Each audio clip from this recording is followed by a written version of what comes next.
દારૂની ડિલિવરી કરવા અને દારૂનું કાર્ટિંગ કરવા માટે પલ્સર મોટરસાયકલ ચોરી કરતી આંતરરાજ્ય ગેંગના 2 ઈસમોને ક્રાઇમ બ્રાન્ચે પકડી પાડ્યા હતા અને તેઓની પાસેથી 4 મોટરસાયકલ સહિત રૂપિયા 2.40 લાખનો મુદ્દામાલ પણ કબજે કર્યો હતો। પ્રાપ્ત થતી માહિતી મુજબ ક્રાઇમ બ્રાન્ચનો સ્ટાફ પેટ્રોલિંગમાં હતો ત્યારે તેઓને બાતમી મળી હતી કે અડાજણ BAPS મંદિરથી મકાઈ પુલ તરફ જતા રસ્તાઓ પર 2 ઈસમો ચોરીની બજાજ પલ્સર મોટરસાયકલ લઈને ફરી રહ્યા છે।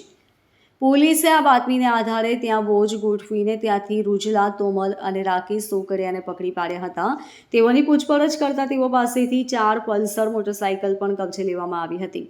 આ ટોળકી સુરતના પાલગામ તેમજ ભરૂચના નેત્રંગના રાજપારડીથી ચોરી કર્યાનું પણ જણાવ્યું હતું। પકડાયેલા બંને આરોપીઓ ગુજરાતની બોર્ડર નજીક અલીરાજપુર મધ્યપ્રદેશના મૂળ વતની છે અને આજુબાજુના ગામમાં દારૂબંધી હોવાને કારણે તેઓએ દારૂના કામ માટે ચોરીની મોટરસાયકલ ચોરી કરતા હોવાનું પોલીસે જણાવ્યું હતું। Bureau report LK star news, Surat.